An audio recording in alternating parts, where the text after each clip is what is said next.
right, welcome back. Grade 9, so we're looking at the concept of transfer payments, and I asked you to do two things with it.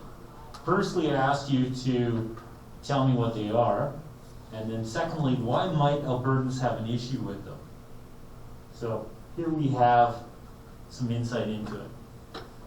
So in Canada, we have a nation of provinces that do have some of that collectivist idea of working together, of cooperation, of the common good. So that if our brothers in British Columbia or our sisters in Saskatchewan are having economic hardship, then we in Alberta feel that as fellow Canadians, maybe we can be a part of their solution. We feel that the common good should be served, that we have a collective interest in their economic well-being, that we need to take a collective responsibility for each other. So that's one of the things that makes Alberta maybe a little more to the left than the United States, in the sense that in Canada there's greater opportunity for economic cooperation. So what ends up happening is some redistribution of wealth called equalization payments or transfer payments.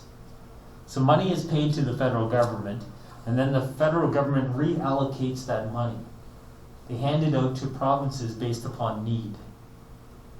So provinces that have greater need will receive more money than provinces that have less need.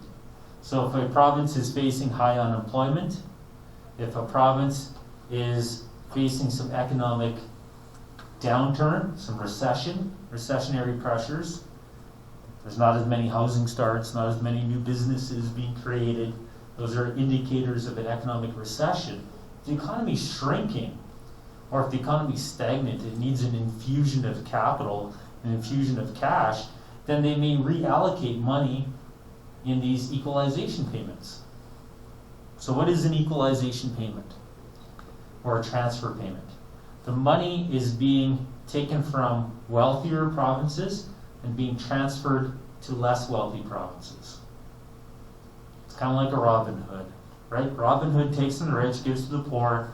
A transfer payment is like that at a national level. So rich provinces have money taken from them and it's handed back to poorer provinces. Now that's an exaggeration, but for all intents and purposes, that's the essence of a transfer payment. We're transferring money from an area of Canada where the economy is strong, and we're investing that in an area of Canada where the economy is weaker and the people there need help. So it's a compassionate thing to do. Canadians pride themselves on being compassionate. So why would we be upset? Why would we be upset about helping our fellow Canadians? Well, as we can see on the board here, many Albertans are upset with transfer payments.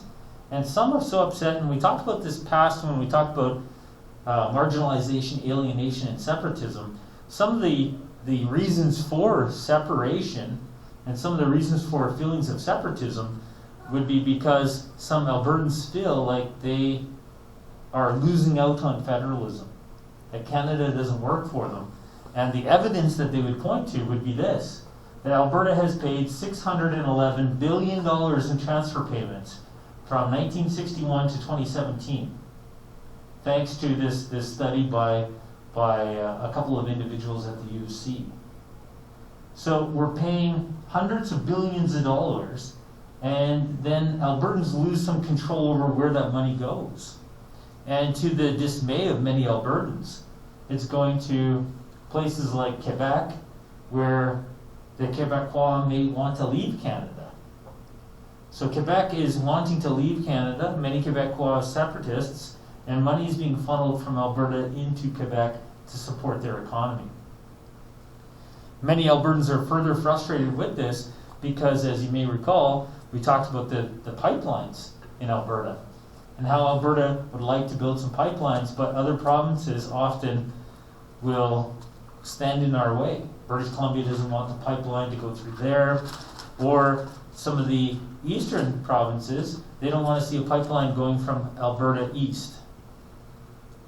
So even though we are transferring hundreds of billions of dollars to other provinces, they're standing in the way of our economic growth here in Alberta. So transfer payments are very controversial. And the reason for it is because Albertans feel like money is being taken from them and spent without our ability to have some say in how it's being sent, and it's being spent or sent to areas of Canada that seem to be unhappy with Alberta. So you're taking money from one son or daughter in the family, and you're taking their money and giving it to the other sons and daughters in the family, and yet everybody in the family seems to be angry at that first daughter or that first son. They seem to be angry at Alberta. So they're shaking their fist at us, they make fun of us, they call us rednecks, you know, they say we're simple people, but they seem to be happy spending our money that is being reallocated to them. So that's the controversial part of this. So two things. What is a transfer payment?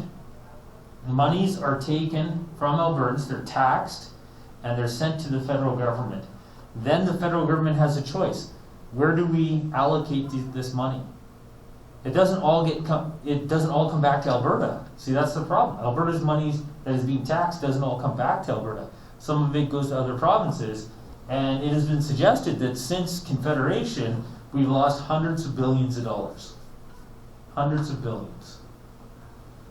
So if we didn't have transfer payments, Alberta as a province would be debt-free, and every Albertan could be close to, or if not, a millionaire. That's the reality of transfer payments, is that the wealth of this province has been pulled out and it's been invested into that new subway line in Toronto, or it's been invested into that nice arena in Quebec City. I don't know about you, but the subway line in Toronto and that new arena in Quebec City doesn't really serve my needs, and it gets frustrating after a while. So that's what I want you to have about transfer payments. It's connected to our next topic, and our next topic on our Google Classroom today is a look at natural resources. So if you click on that document,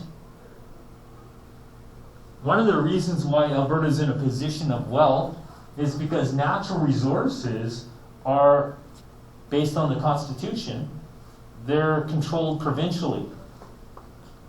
What does that mean? That means that the bounty of natural resources in Alberta, the natural gas, the oil, it's owned by the provincial government. It's not owned by the federal government. So much of the wealth created by this natural resource rich and energy dependent province has been generated from our natural resources, and the natural resources are, based on the Constitution, owned and controlled by the province. So if the Constitution had said that our natural resources, that the oil of Alberta was really the oil of Canada, then if the proceeds, the value of that oil was being spent in Saskatchewan or in Newfoundland, then so be it, because the oil belongs to everybody in Canada. But the Constitution says the natural resources belong to just this province. Other provinces have some great natural resources. BC has fish and timber, and Manitoba has a lot of clean water.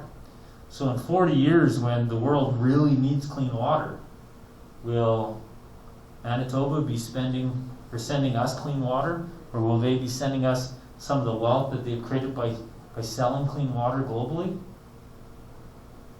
It'll be interesting to see. So these two concepts are connected. I'm going to give you a little bit more time to work on your booklets, and I'm going to interrupt you in about 15 minutes, and we're going to look at that writing assignment that I mentioned earlier in class.